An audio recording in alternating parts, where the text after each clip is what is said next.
of gaining strength and influencing decision makers, helping gather petitions to Governor Cuomo, hosting a Gasland screening in your neighborhood, calling and meeting with your state senator and assembly member to get them to co-sponsor the ban bills.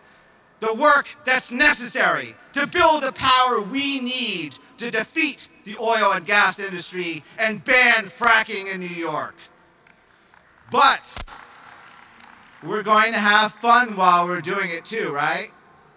Because organizing a movement is about creating community, the enduring connections and ties that are the true source of joy in this world. One final note before we really begin. Please silence your cell phones. Thank you. And now it's my honor to introduce the Reverend Thomas Miller, Canon for Liturgy and the Arts, Cathedral of St. John the Divine, who will welcome us to this glorious cathedral.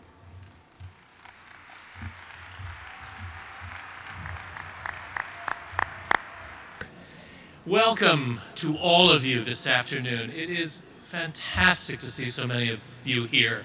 I welcome you on behalf of the Dean of the Cathedral and the chapter and all of us in this cathedral community who care greatly about this issue.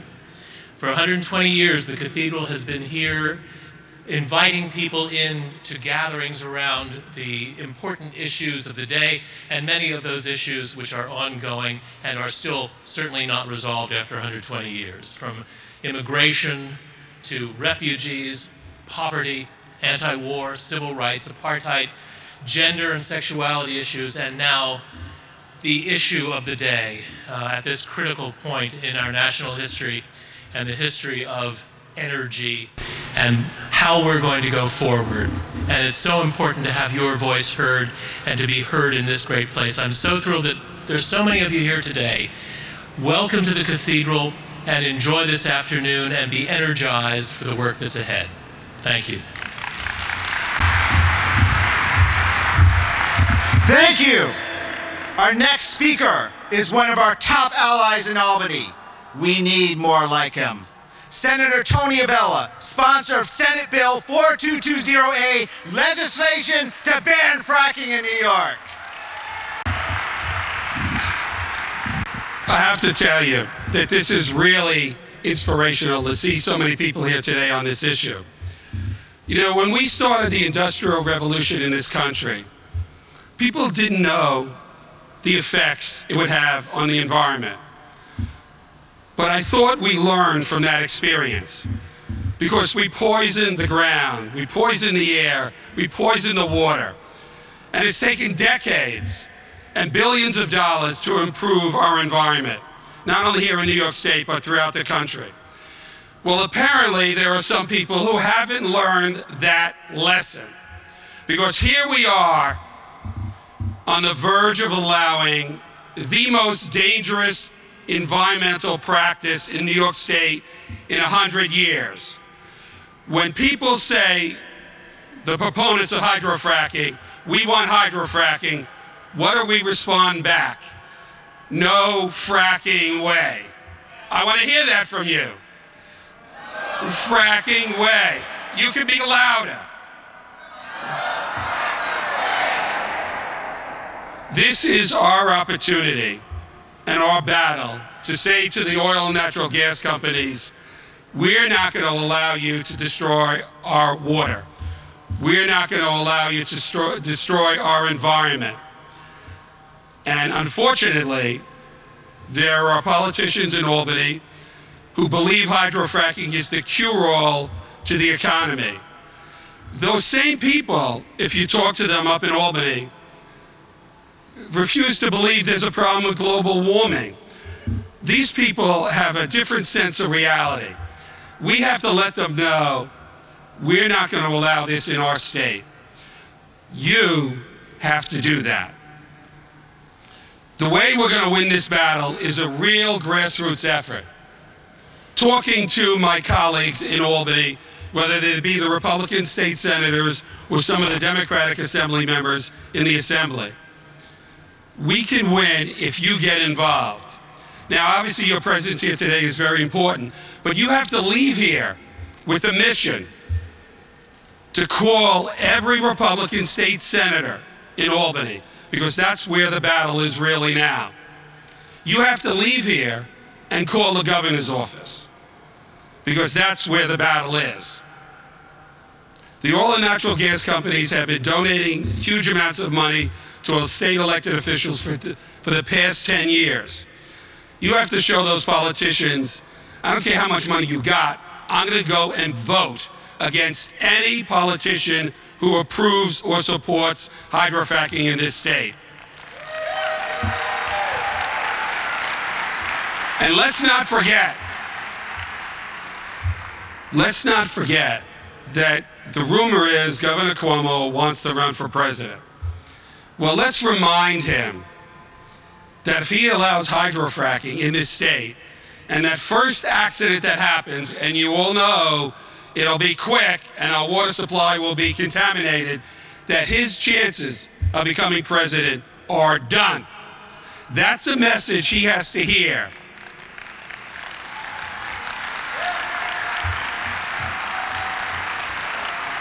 I am very proud of the fact that before I introduced the ban legislation in Albany, all the talk was about regulation. Once we introduced the ban legislation, all of a sudden now everybody's realizing, hey, wait a second, we don't want regulations. We never asked for this process. We never asked for hydrofracking. We don't want it. We're not going to accept it. And we're going to fight this battle no matter where it goes, no matter where it takes. Let's say, once and for all, no fracking way. No fracking way. No fracking way.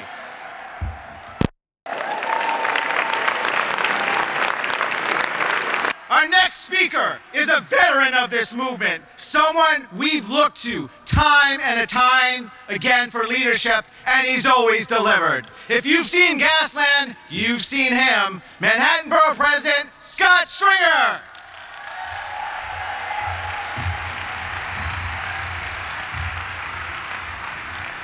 Thank you very much, and thank you for referencing my acting career. Josh Fox is here, and I want to say thank you. I'm very proud to be here today in this packed house to talk about the environment of this state, the environment of this city, and quite frankly, our environment in the United States. This issue is now today the #1 issue that we face in terms of preserving our Earth for the next generation on this planet, and hydrofracking will take us back to a dark ages when oil and gas companies thought that they could set the tone and the standard for what's possible in this country. We are the ones who must set the environmental agenda.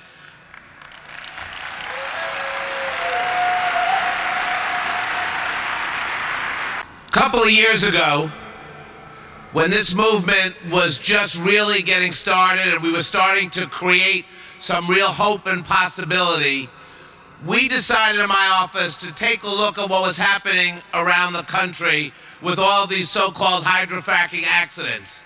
And what we found was very disturbing. We found streams being blown up. We found faucets in houses going up. We started to ask questions, and we said, what is actually going on? Why are companies like Halliburton extracting gas at great damage to our environment and our communities? And we were told that some of the science that they were using, well, they couldn't tell us exactly what they were doing to our Earth because they said, look, it's like the Big Mac special sauce. We can't tell people what's going on. And for a while, our federal government said, well, that made a lot of sense.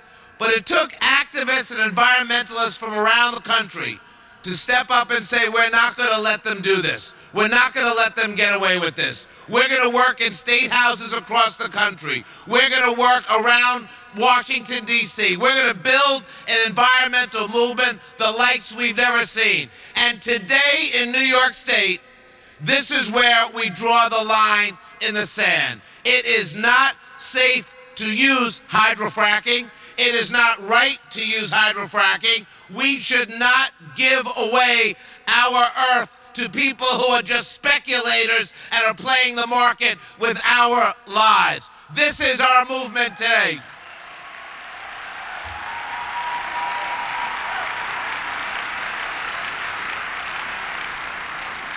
Now, I am glad, and through our Kill the Drill campaign and all the organizations, I am glad to be working with outstanding lawmakers who believe, as you do, that we can end this practice. I am proud to stand shoulder to shoulder with Toni Abela and Adrienne Esposito and Linda Rosenthal. But we need to make this the litmus test. You cannot represent people in this city and people in this state unless you tell us, as a legislator and as an elected official, where do you stand when it comes to protecting our environment? That's what you have to do. That's the takeaway today. Where do you stand? How are you going to help? How are you going to educate? That is the issue that we face today. So I wanted to come by to say thank you, because this is not a movement that started at the very top and trickled down. The people in this city and this state built this anti-fracking movement. People look to this movement to help us save what I think is a very part of our soul and also a very part of our lives. Could you imagine fracking near the watershed? Could you imagine the economic disaster that would be for New York City if we had to build water filtration plants? And could you imagine what it would be like in this state if this beautiful, beautiful state was suddenly polluted because of a science that nobody quite understands what it does? And what we've seen it do is so devastating that we have to say, this is not right. This is what's at stake here today. And I urge all of you to stay organized, to stay focused, to become political, to hold elected officials to the highest environmental standard. If you do that, we will be able to ensure environmental safety in this state and in this country for decades to come. This is our time to build this movement. We stand ready to march, to fight, to legislate, and to work together, because that's how we're going to win this. Thank you very much.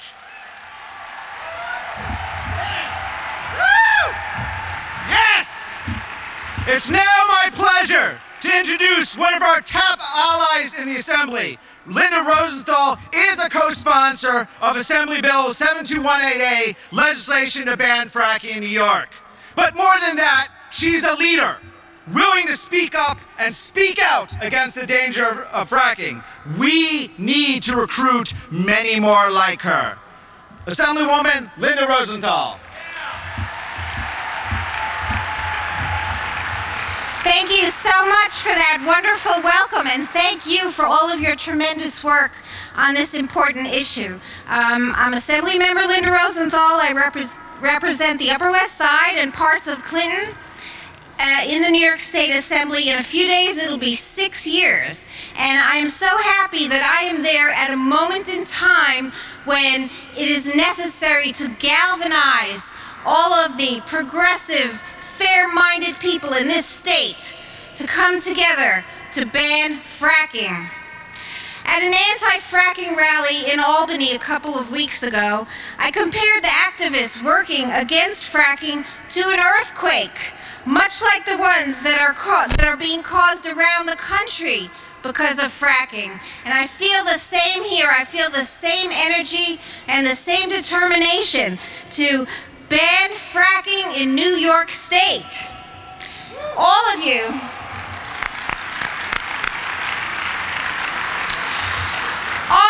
have been like an earthquake.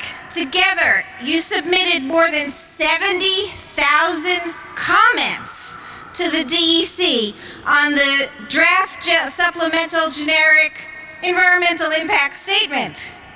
All of you in this room have sent shockwaves through Albany and across the state, and indeed across the nation, with your dogged opposition to fracking. You are the reason that we have so many victories to celebrate thus far. Thank you for your continued and strong support that I and the other legislators in Albany need. We need you behind us to continue doing our work to advance an agenda that does not include fracking as we try to get cleaner energy in this state. It would be that much more difficult to have such a strong movement in the legislature were it not for all of you. This is one of the most important issues we face as a state, and the stakes are so incredibly high, but I don't have to tell you that. The victories that we have won so far are those of the grassroots, and we should take a moment to celebrate you, because things need to be done, but you all have gotten us this far. So give yourselves a round of applause. And all of your organizers.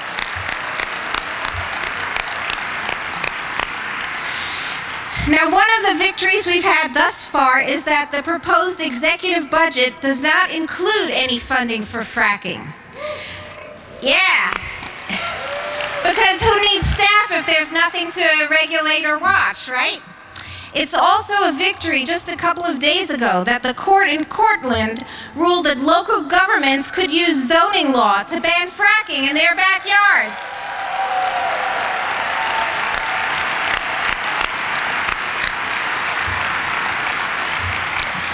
But that is not enough. Only a statewide ban on fracking can protect our precious drinking water, the public health, and the environment from the many dangers that have been documented when fracking comes to your town. Let's make something crystal clear. We need a statewide ban on fracking, and we need it now. This is a people's movement, fighting for the people's right to safe drinking water, safe air, safe soil, a safe future. Indeed, a future at all. So I am so proud to be working with all of you. I commit to you that I will continue my strong advocacy, and I will speak out wherever there's a chance, and I know you'll be there too because of your great commitment. So together, we will be able to ban fracking in New York State. Thank you very much.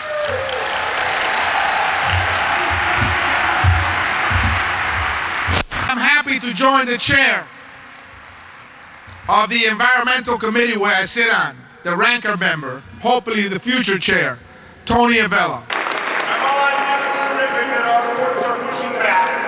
You know, the court process is long, it can be overturned. What we need is a clear statewide ban that says we will not allow fracking, we will not endanger our drinking water. We know how precious it is, not just for us, for our children and our grandchildren. Thank you for being here. Thank you for standing up for yourself and for your neighbors. And thank you for standing up for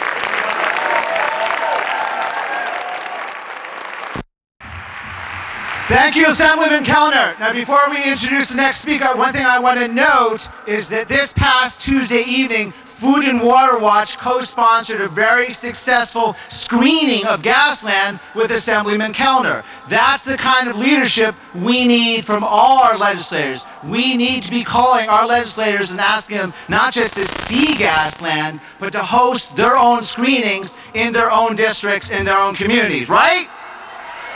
All right. I'd now like to introduce one of our staunch allies on the City Council, the New York City Council, Councilwoman Gail Brewer. Thank you very much. Just like my colleagues, I was one of the people who went to that wonderful hearing at Borough Manhattan Community College and testified against fracking in the state of New York. And we just had a hearing, thanks to Councilmember Gennaro, Environmental Protection Committee in the City of New York. I know that the Department of Environmental Protection does care about our water, but we need 7 miles around, not 2 miles around, any fracking. And what that really means is the City of New York should say no fracking, just like everyone here today. In the city level, what we have to worry about is the water. We don't have the same legislative mandate that our wonderful state legislators do. So I'm just here to say, to be supportive of you, to thank you, and to say if all anybody in New York has to do is to talk to the families where there is fracking, that makes it clear, no fracking in the state of New York. We will work with you. Thank you. Folks, my son Zach here, one of our staunchest allies here in New York and across the country has been Democracy for America, one of an all too tiny handful of national organizations supporting a ban on fracking. As for Jim Dean, I know it sounds like a cliche, but if you looked up the term rabble-rouser in the dictionary, you'd see his picture. Folks, Jim Dean. Good afternoon. I want to thank all of you for being here. You know, Democracy for America has been very proud to have been in this fight, both in Pennsylvania and in New York. We're certainly very proud to have been able to work with these fine people over here, as well as Josh Fox, and getting the word on Gasland out. But this isn't going to happen because of Democracy for America. It's happening because of you and because of all of us. And as my brother Howard used to say, you have the power. And that's exactly where this thing is going to go, and that is where this debate is going to go. And as long as we are in it together, we're going to win it. Now, there's something else I just want to kind of bring up here, because Howard and I grew up in a Republican family. But if there's one thing that our father, our Republican father, told us, is that you cannot do good business with bad people. To wit, we are talking about an industry that has a long history of over 100 years of litigating against tax payments to governments that give them resources to drill with. We are talking about an industry that has a long history of litigating against paying royalties. We are talking about an industry that right now is giving landowners in upstate New York and across Pennsylvania disadvantageous and one-sided lease agreements that are very, very difficult to understand, and ripping them off. We are talking about an industry that is part of a marketplace right now, 60% of the money that is in the pricing that is being driven by speculation, and we are talking about an industry that walks away from its obligations to its communities when things go wrong. And we are talking about an industry that is trying to take away the home rule of towns and cities in Pennsylvania. Folks, the business of creating jobs is a lie. And you don't have to take my word for it. You can just go to Goldboro, Nova Scotia right now, where they, for about 18 months, employed about 1,000 people drilling a bunch of gas wells and putting in a bunch of pipelines. And now there's 6 people there working. And those 6 people are not from Nova Scotia. They're from Houston, Texas, Aberdeen, Scotland, and other places across the world, but they're not creating employment in the town of Nova Scotia any more than they're going to create any employment in New York State or tax revenue in New York State or any of the benefits that they are supposedly talking about right now. You cannot do good business with bad people. And to those who continue this lie of job creation, taxpayer money or money for the state, we need to call them out on this right now. But most importantly, as Scott and Toni and others have said, we must be in front of our legislators, and we must be in front of Governor Cuomo right now, because they will not know unless we all tell them. So please, when we come out of here, think about what you're going to do next. Think about who you're going to call next, and think about which elected official you're going to go lobby next to make sure that they understand that we have to ban fracking in New York State and set an example for the rest of the country that governments are not going to be bamboozled by big business. Thank you so much. Folks, it wouldn't be a rally without some chanting, would it? Ban fracking now! Ban fracking now! Ban fracking now! Ban fracking now! Ban fracking now! All right! Woo! The Working Families Party is a progressive powerhouse here in New York, and has been in the forefront of organizations calling for a ban on fracking. It's my tremendous honor to introduce Dan Kanter, Executive Director of the Working Families Party. Our original slogan was, we want a fair economy and a real democracy. And we were born fighting for living wage jobs, affordable housing, health care, quality public schools, public financing of elections. But what am I doing here? We're here because the fight for economic justice and environmental sanity are inextricably linked. And I think everybody in this room knows this. What good is a minimum wage job, even a higher minimum wage job, if you cannot drink the water? What good is health care if you cannot drink the water? What we're running up against here is what we run up against all the time. The power of large corporations that care more about quick profits than anything else. It's the same story with low-wage retail giants like Walmart, or the titans of industry who offshore jobs day in and day out, or the big banks that sold the exploding mortgages that crashed the economy and caused so much pain in the nation. Brothers and sisters, this is what we're seeing with fracking. The gas extraction giants, they want to drill now and ask questions later. They want to sell natural gas mostly overseas, and they do not care who gets hurt in the process. And the proponents of fracking have one major claim: it will create jobs, pumping that carbon out of the ground. But fracking destroys jobs too.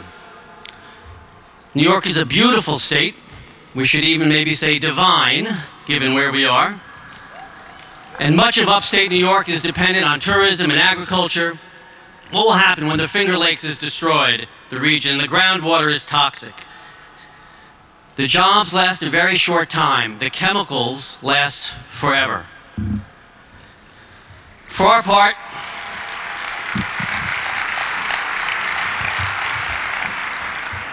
every time we go to Albany with anything, minimum wage, domestic workers' bill of rights, millionaire's tax, rent regulation, Green Jobs Act, we hear the same thing: no, you can't do that. It's impossible. It's too many obstacles.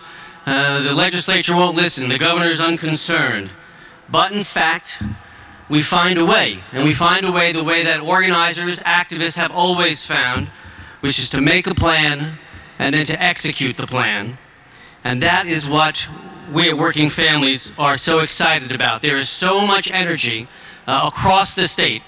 61,000 or whatever the final number ends up being of comments is an amazing outpouring of energy, and the good kind of energy, and we are excited to be part of that.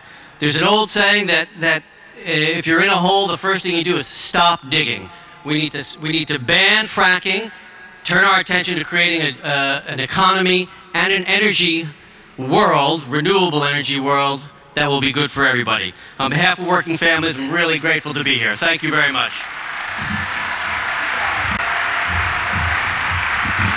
Folks, how many of you have heard of Call Cuomo Mondays? Raise your hand. This was an idea originated by a friend of ours, David Braun, from Unite for Action, and adopted by Food and Water Watch and numerous other groups. It's pretty simple. We call Governor Cuomo each and every Monday and urge him to support a ban on fracking each and every Monday. And we get all of our friends and our families and neighbors to do so as well, each and every Monday. We've heard from Cuomo's office that the calls are getting heard, literally. But we need to keep the drumbeat growing stronger and louder. So we've got thousands of flyers on the Cuomo action table promoting Call Cuomo Mondays. And we need your help. We need your help in distributing them. The flyers have a dedicated toll-free number that allows us to track the number of calls being made. So I have another question. Are you going to call Governor Cuomo on Monday? Are you going to call him every Monday? Are you going to get your friends, family, and neighbors to call him every Monday? I can't hear you. Amen. And now I have another question. How many people here have seen a movie called Gasland? Let's give it up for Josh Fox!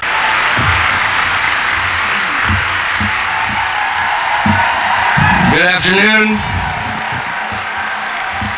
Wow. So, thank you. Thank you.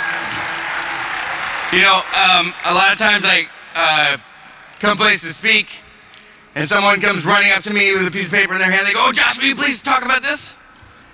And it happened today, and I was like, "Mom, what are you doing?" My mother is starting Mothers Against Fracking. And okay. You better come on up here, Mom. She lives in the neighborhood. Mom, come on up here. Come on up here. I'm putting her on the spot. I didn't tell her I was going to do this. But do you want to tell people what you're doing? Well, okay. We're launching a nationwide, worldwide public health campaign as mothers to raise awareness about the health risks for our children now and for all future generations due to extreme forms of energy production, specifically fracking. This will be a worldwide campaign because fracking has touched every corner of this earth. Our campaign is not just against something, it's for sustainable forms of energy.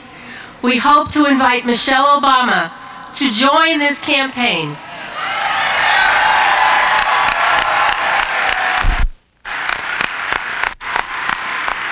Because of her genuine concern for children and families, we will be bringing this issue to her attention through as many forms of mass media that we can use on Mother's Day 2012.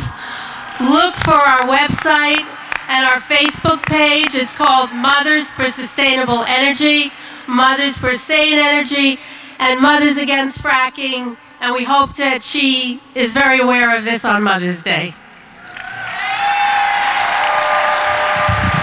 Thanks, Mom. I think it's extremely important that New York State, that we recognize that in New York State you're in a position to lead the world.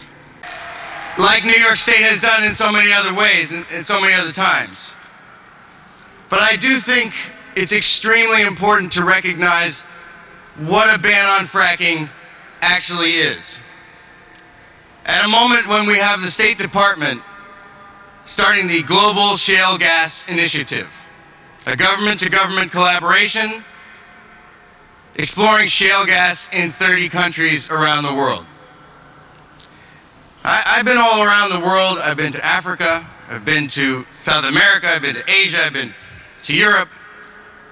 I've been in I don't know how many states in the United States, hundreds of cities, talking to people about fracking. And it's clear to me that this is a push to use shale gas as the next source of world energy. This issue goes so far beyond the borders of New York State. But we need New York State to be a leader in this fight. And what I mean by that is it occurs to me that we cannot succumb to short-term thinking. It was short-term thinking that had me arrested on the floor of Congress 3 weeks ago. Right? Get him out of here right now. Damn the consequences. I said, go ahead, make my day. We'll see what happens. But my point here is that we don't ban fracking unless we replace it. We don't ban fracking unless we create renewable energy and a sustainable energy economy.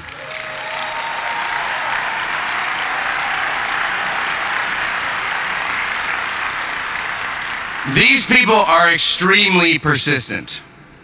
We thought we were ahead in the Delaware River Basin. There may be new challenges coming to the Delaware River Basin soon. We think we're ahead in New York. There is a constant drumbeat of come back in and come back in. And Governor Cuomo, as many of our hopes are pinned to him, he still won't be the governor forever. And that gas will be in the ground forever. And it will be sought after forever unless we decide to stop using their product and start building in New York State an economy that is not based on fossil fuels. It is so crucial that we build something new. That we sit here today in this cathedral that was built I don't know how long ago and will stay here for how many centuries, hopefully.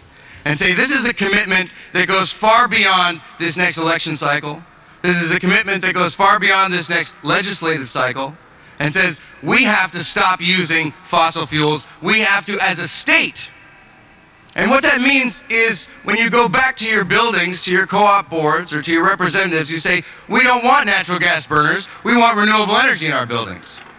We don't want a natural gas power plant or a pipeline, we want to build offshore wind. We want to build community solar. We want electric cars in New York City. Now, you're sitting here thinking, this is going to take a while. This is going to take a while. And it's going to take a while. But we have to accelerate that.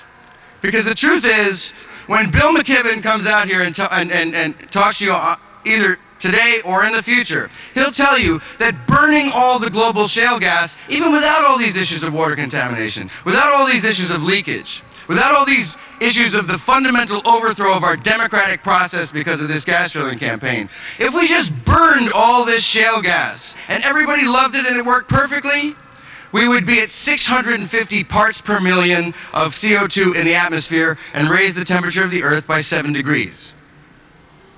That's pretty much the end. So we can't ban fracking in New York State without banning fracking throughout the nation and throughout the world. So I'm asking you to realize that you're in an incredible political position right now to be able to ask for what you really want. You have the power, you have the strength, you're in the majority. Fracking is a dirty word. Everybody knows it, and it's because of you. Ask for what will work. We have to ask New York State to develop a new way of doing business, a new way of creating energy, and give us all new energy, right? Because we're going to need it for a long fight ahead. You have to lead the world. So it has to be ban fracking and create renewable energy. We have to turn that corner. And to that end, and this is the last thing I'm saying, I did this in Albany, we are starting NY Safe, New Yorkers for Sustainable Agriculture and Frack-Free Energy. It's a network. It's a network of all the organizations across New York State. Sign up in this little black book here, or get one of the emails from NY Safe, and sign up your organization. It's very simple. We're against fracking. We're for sustainable energy. That's it. Wow, and it makes a nice symbol. I just realized that. All right. Thank you for extra time. Thank you, Mom. I love you all. Bye.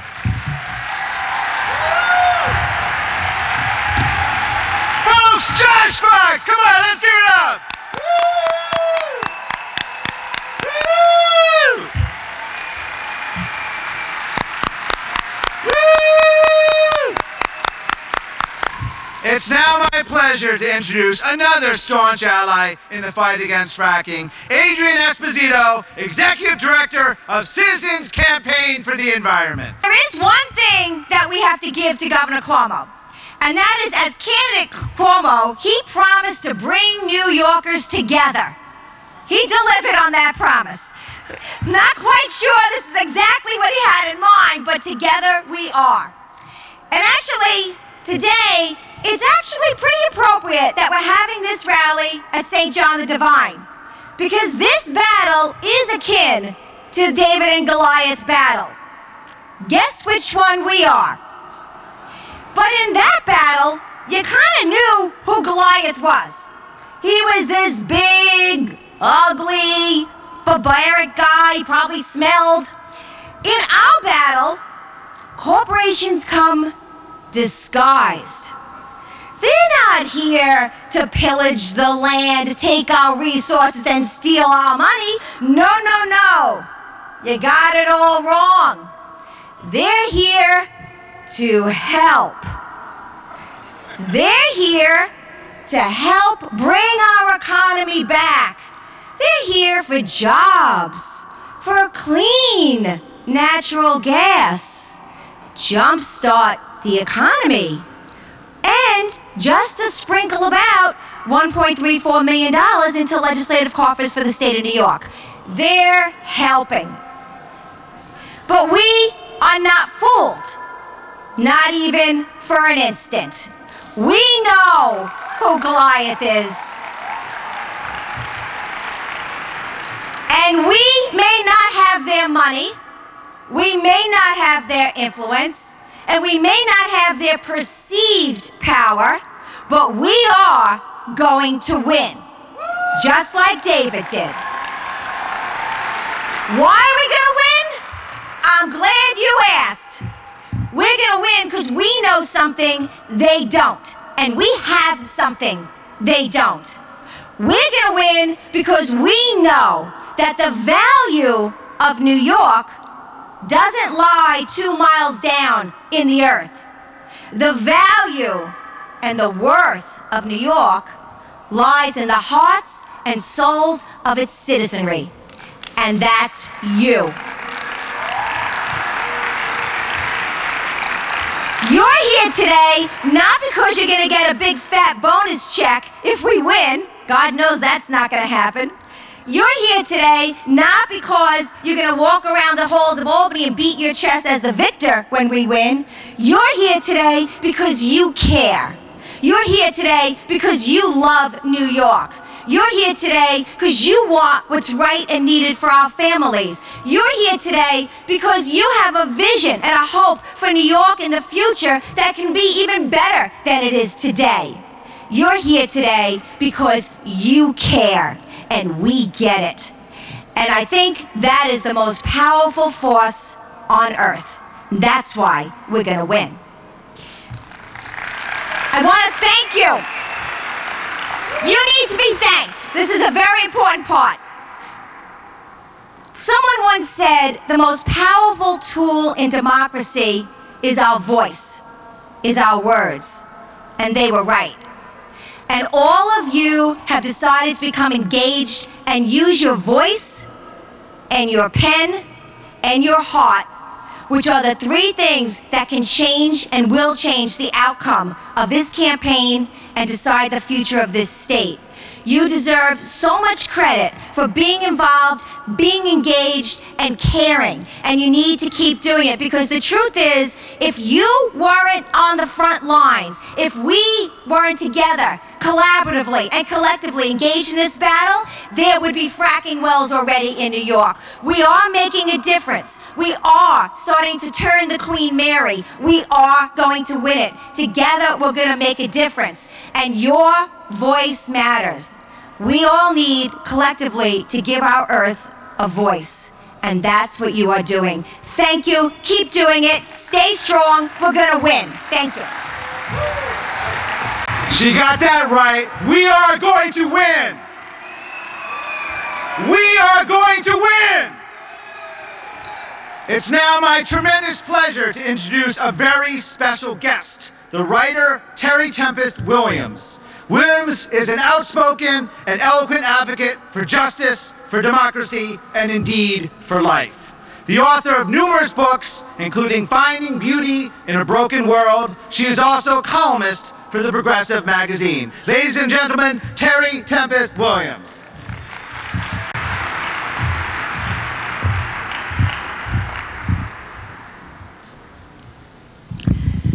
This is indeed the open space of democracy.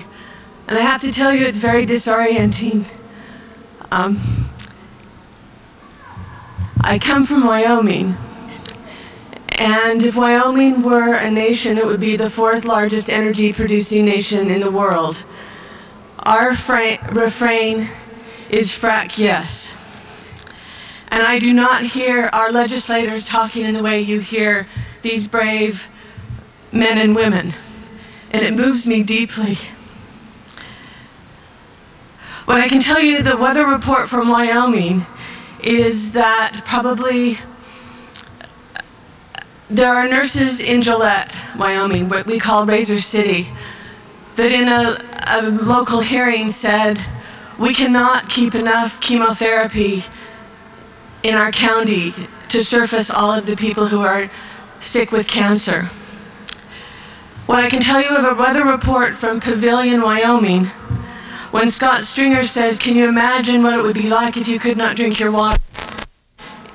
In a rural town, farmers, ranchers, of 160 people, about a third of this audience, can no longer drink their water. They cannot drink it, they cannot cook with it, they cannot bathe with it, they cannot farm with it.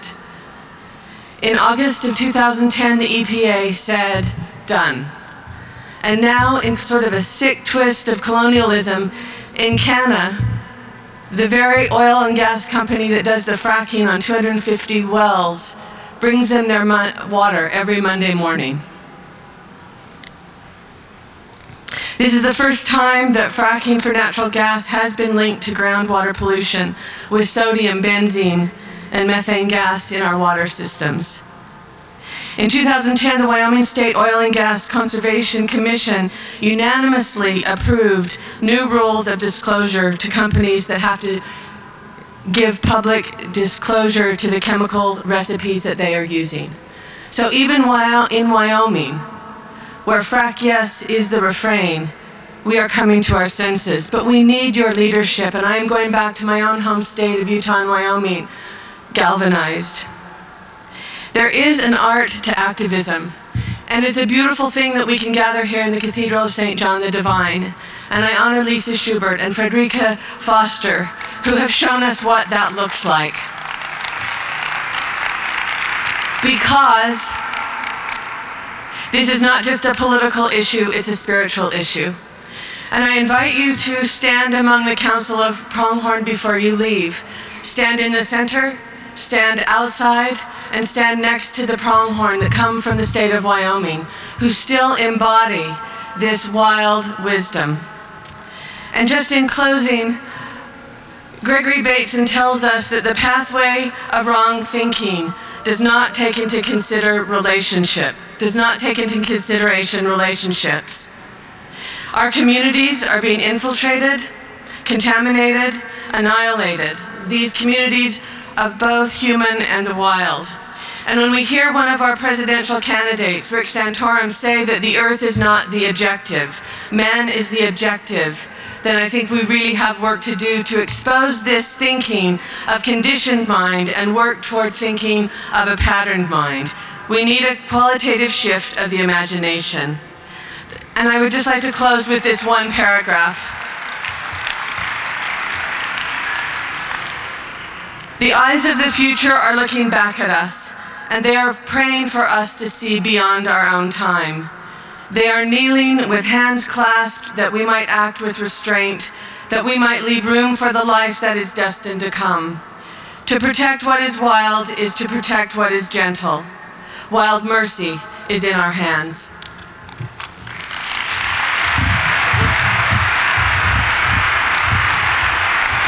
Folks, one measure of the growing power of our movement is the tremendous number of organizations and individuals that were involved in supporting and promoting this rally.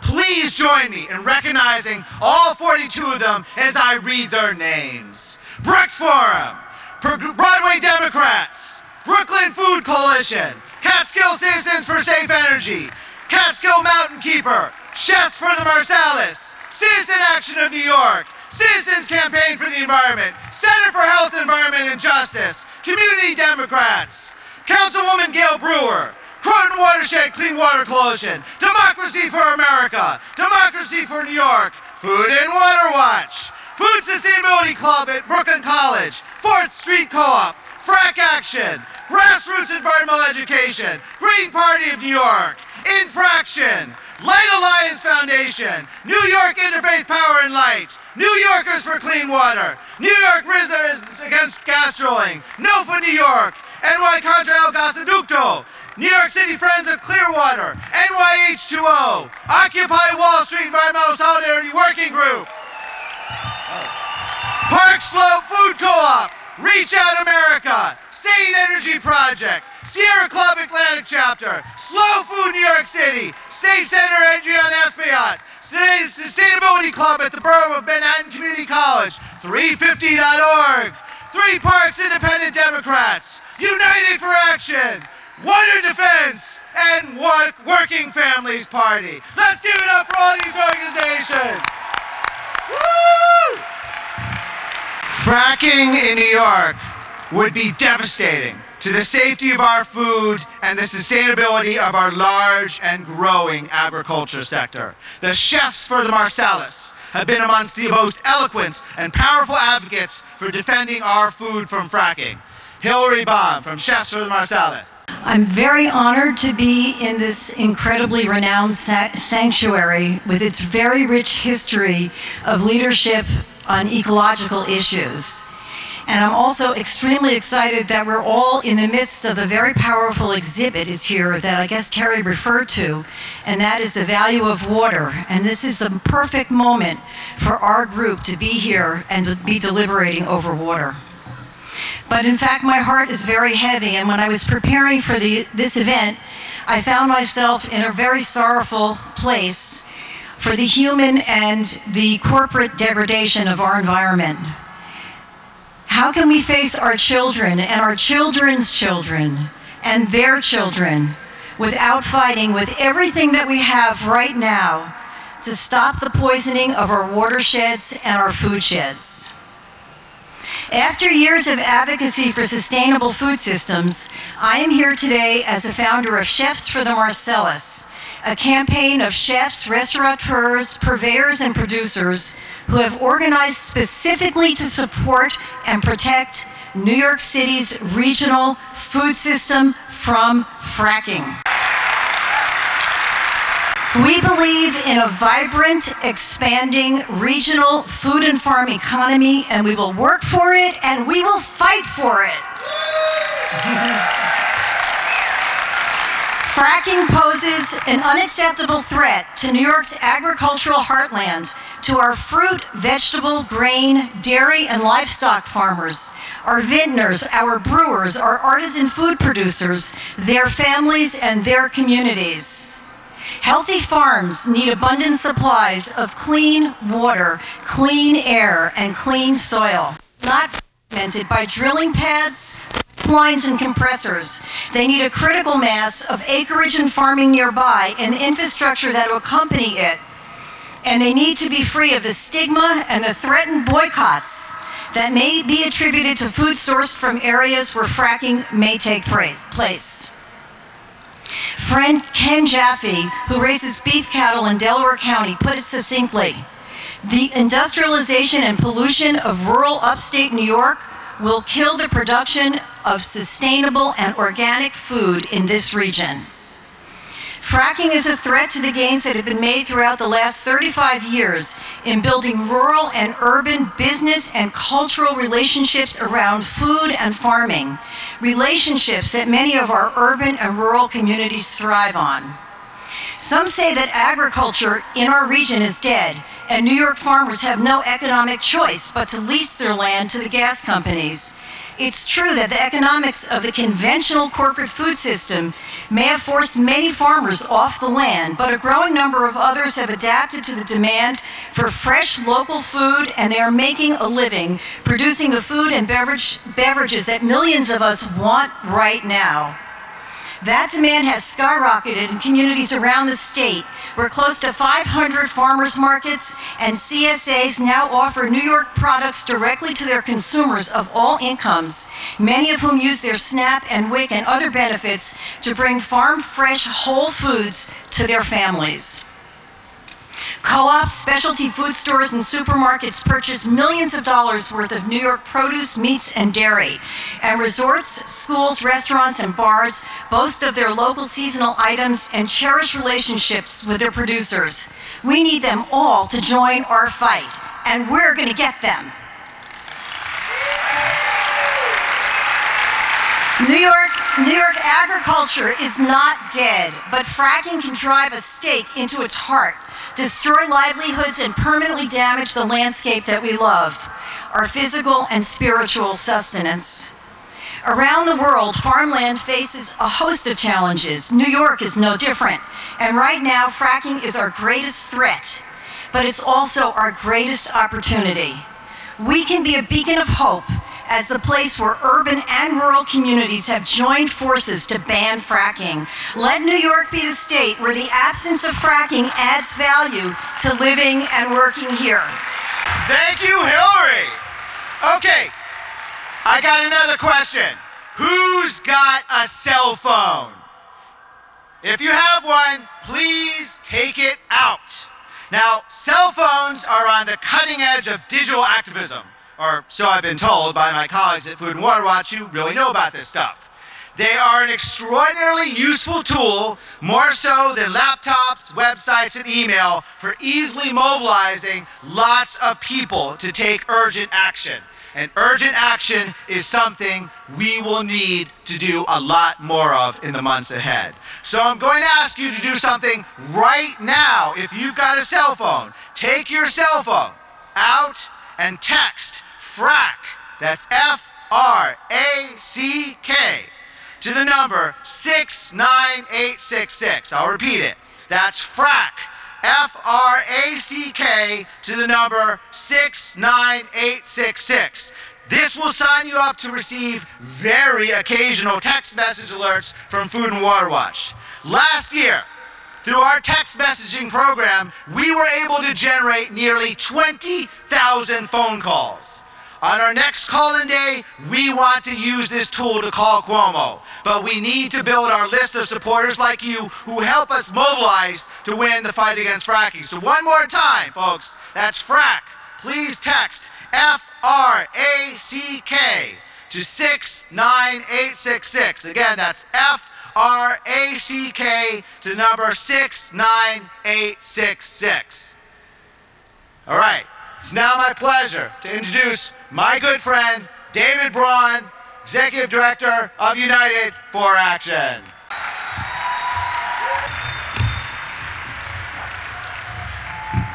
The previous message was provided to you by the folks at Food and Water Watch.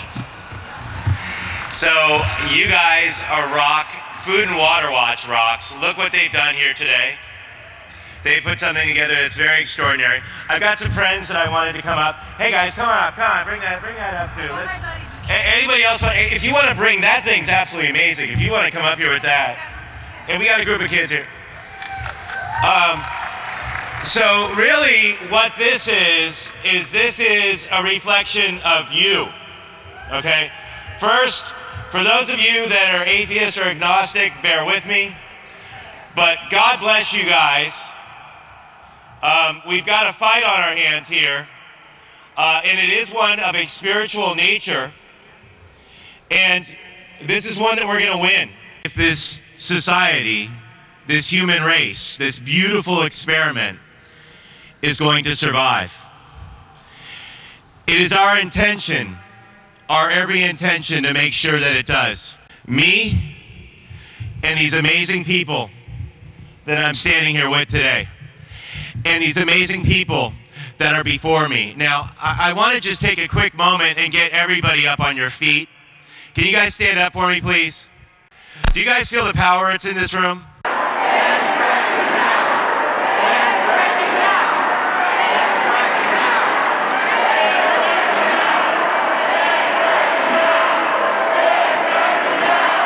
Now, basically what's going on here is that this build-out, there's no more oil for these companies to drill. So it's no coincidence that the companies that want to come in and do drilling are Exxon, Chevron, BP, ConocoPhillips, and Shell. And they no longer have oil to drill. So this is their new product line. And this is how they're going to extend their life for the next 20 to 30 years. Because the bottom line is they know they're obsolete when we start plugging in our electric vehicles into our solar panels, that we don't need them anymore. And I'll tell you, that's going to be a good day, because we're going to see the rates of cancer lessen. We're going to see people living longer lives. We're not going to see 3,000 people dying each year because of air pollution in New York City. We won't see these health impacts. And we'll be free from corporations deciding our energy policy, which is what they're currently doing. We've known and we've seen enough to know that fracking is a terrible, awful thing. A wholesale destruction of a substantial portion of the Earth's crust, getting a relatively small amount of energy out of the Earth, is not our energy future. There are quite literally hundreds of reasons not to frack. And what we're doing, we're a part of a video event that New Yorkers Against Fracking are doing. The folks at Water Defense and Frack Action have a table back here on the left. So they're doing this amazing video project. So before you leave here today, you're welcome to stop by the table and see them and tell Governor Cuomo one of your hundreds of reasons not to do hydraulic fracturing. It's important that we get those out there because Lord knows there are plenty of reasons not to be doing this, and poisoning our brothers and sisters is one of them. If you aren't on the United for Action list, we're working with a group called Renew New York, and we're doing this. We're supporting basically the different options, the different ways that we can replace this fracked shale gas coming into our communities. So if you want to help us think about these solutions and work towards implementing them in our communities, sign up on our email list and get on the Renew New York emailing list as well, so you can find out what these solutions are, so we together, because this is a together movement, right? That's what all my friends are doing here, together. So we together can bring this world into a better place. And that's what we're going to do. It's now my pleasure to introduce someone who has genuinely helped sustain and nurture this movement. I don't know where we'd be without Julia Walsh, Campaign Director for Frack Action. In this truly majestic space, our voices will not just echo in these halls, but up to Albany and across the world. As several other people have already said, people across the world are looking to us in New York State, looking to see if we will allow our elected leaders to persist in their belief that what happened everywhere else, somehow, miraculously, will not happen here. Will we have the hubris to think we can address this Pandora's box of devastating impacts? We're only just starting to understand this issue of the radon that's actually in the gas itself. So even if you could frack safely somehow, what would happen if millions of people in New York City turn on their kitchen stoves and get a dose of radon in these poorly ventilated city kitchens? And actually, I've been asked to, I think the Sane Energy Project and Frack Busters people have a kit over there. Where, can someone raise their hand? Over back there, a kit if you want to do baseline radon testing to establish the level of radon that's in your home now. Just another reason that we're starting to learn that fracking is unsafe. And of course, we often talk a lot about safety with this issue, which naturally leads to questions of numbers and percentages and ratios and questions of risk versus reward. I think we actually need to start talking about accountability. It's not acceptable for one family to have to deal with water contamination as a result of fracking.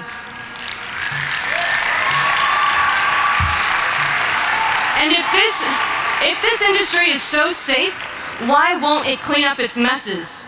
You know, yesterday I talked to Craig Stevens in Montrose, Pennsylvania, who's been working very hard to coordinate water deliveries to the families of Carter Road that have been dealing with this contamination for 3 years. And the rare case that they have actually they have refused to be kept silent by this industry that has waged a multi-million-dollar war to try to silence them and keep them from telling their stories. We've been keeping their water deliveries going with donations from the grassroots. And now the industry is actually trying to shut them down from having access to a water well to do the grassroots water deliveries. And also trying to prevent them from recording a public meeting. So if this is the exception to the rule, as we're supposed to believe, if Cabot is just a bad apple, why don't we see the Marcellus Shale Coalition rushing to join us in our demand for justice for the people in Dimmock? Why don't we see ExxonMobil decide not to air their commercials one time and supply water to the families of Carter Road for a year?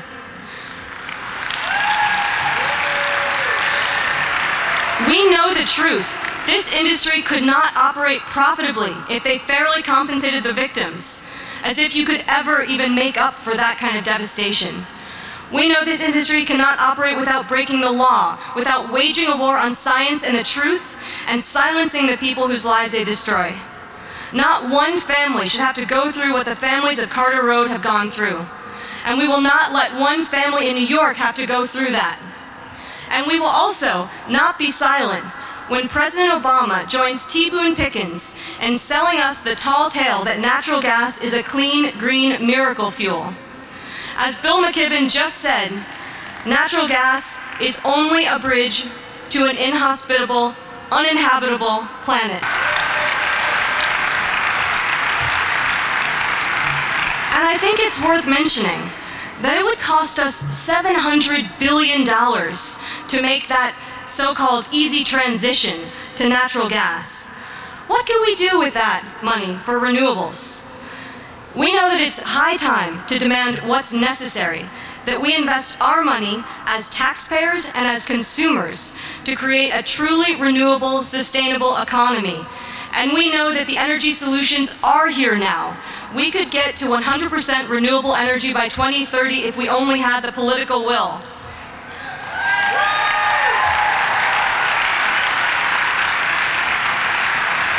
And we're going to start right here in New York by banning fracking. Okay, folks, we're nearing the end of the speakers portion of the program, but the most important part of the event comes next. That's when you have the opportunity to visit the action tables and sign up to get active, stay engaged, and take the steps necessary to build the movement. We've got the Cuomo action table, where you can sign up to help gather petitions and get the Call Cuomo Monday flyers you've heard so much about. The Legislative Action Table, where you can sign up to join a team that's organizing in key districts and get the Call Your Legislator flyers. You can join the Gasland Screening Table, staffed by our friends at United for Action, where you can sign up to help organize a screening of Gasland in your community. And then there's the exciting opportunity with our partners at Water Defense to be filmed for our video against fracking. And last but not least, a table with information about fracking and Food and Water Watch, including how you can become a member and supporter of our organization. And speaking of supporters, Food and Water Watch has no greater friend, and I mean that, than Catherine Skopik, chair of both the Congregation of St. Xavier and the Diocesan Environmental Committees and representative to the Commission on Sustainable Development of the United Nations. Thank you. Catherine.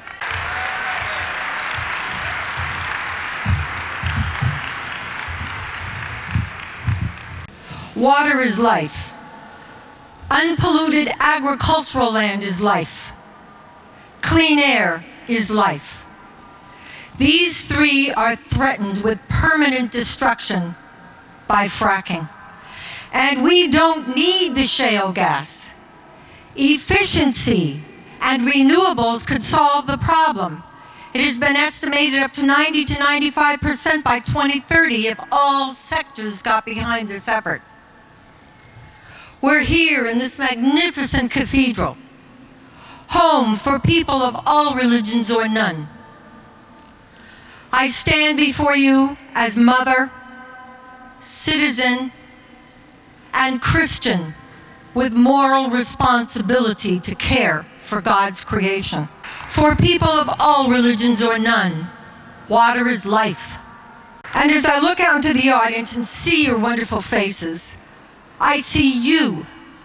You are the significant part of we. We who have stood together and worked. We've stood together in the cold, the rain, and the sun, in rallies in New York City. We who have traveled in buses, vans, and cars to countless rallies in Albany, in Philadelphia, in Trenton, in Washington, D.C. We who have made the hundreds of calls to Governor Cuomo to ban fracking. We who have written the thousands of letters to the DEC.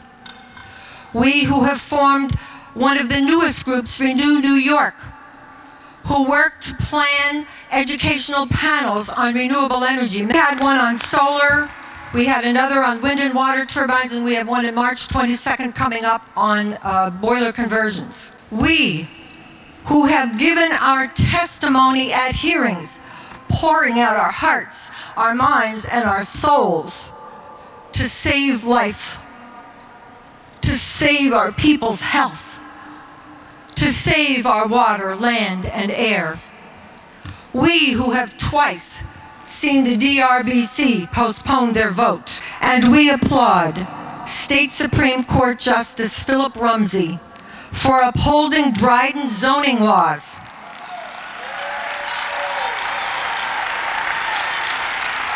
The zoning laws that prohibit gas drilling within town limits. The state regulates drilling, but localities control the zoning.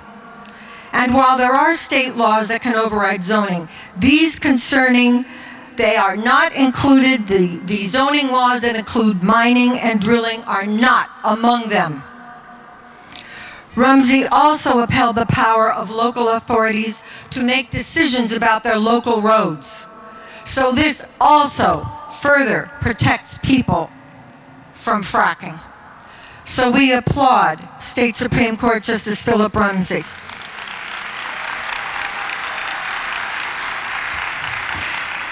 And we hope and pray that these decisions continue to be upheld. Climate scientists around the globe have been studying this. They have not only seen the smoke, they've seen the fire. And you are so important because you are responding. And by banning fracking, we are also saving life on this very planet.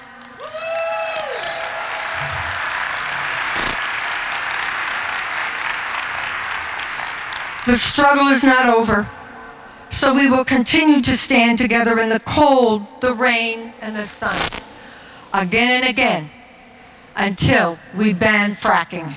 Thank you. And finally, Food and Water Watch's own Executive Director, Winona Howder! Whose water? Our water! Gandhi said, a small body of determined spirits fired by an unquenchable faith in their mission can change the course of history. You are changing the course of history. Together, we are changing the course of history. We are collectively creating the political space that is necessary to stop fracking. Our movement has the vision, the energy, and the conviction to fight for what is right, not just the best that we can get. Our movement is gaining momentum. Let's celebrate all of the victories that we've had over the last 12 months. Delaying the DRBC hearing against all odds. 60,000 comments to the DEC, more than we've ever seen before. Our movement has passed 81 resolutions against banning in New York State. Our movement is national. Around the country, communities have passed 150 resolutions against fracking. Activists and their allies are working in more than a dozen states to stop fracking. Our movement is global. Activists are fighting fracking on every single continent. While we are growing stronger every day, we are not yet strong enough. The greedy economic interests who put profit before people are strategizing on new ways to crush us. In May of this year, the first Global Water, Oil, and Gas Summit is taking place in Dubai. The World Water Council, an intergovernmental organization that partners with the UN, is involved in this meeting. These big corporations, Exxon, Shell, GE, the biggest corporations nations in the world are getting together to figure out not only how to drill for every last drop of oil and gas, but how to make money after they pollute our water. We know they don't have the technology, and our governments don't have the money to clean up the water that could never be in a pristine state again. We are going to build the political power to stop this industry. We know that we can't just sit here in Albany, in Washington, D.C., and negotiate our way out of this mess. We have to organize to build the political power to make Governor Cuomo say no to natural gas and yes to renewables. We have to make President Obama do the right thing.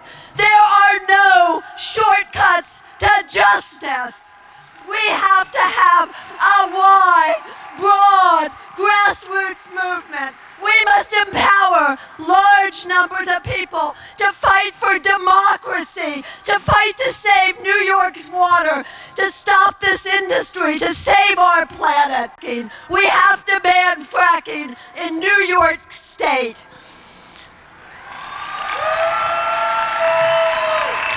We have to force Governor Cuomo to be the hero he wants to be. We have to force him to embrace renewable energy and to put a stop to the fracking nightmare. We have to work harder. We have to work longer. We have to work faster, smarter, and in a more coordinated fashion. They will say that we are divisive. They will say that we are unrealistic. They will call us names, but we do not care. We have a long history in this country of fighting and winning for social justice, and we will do this again. We will do this again. We need all of our political leaders and our allies to embrace what Gandhi said about compromise. He said, all compromise is based on give and take, but there can be no give and take on fundamentals. Any compromise on fundamentals is surrender. Our water is a fundamental. We will not surrender to the frackers.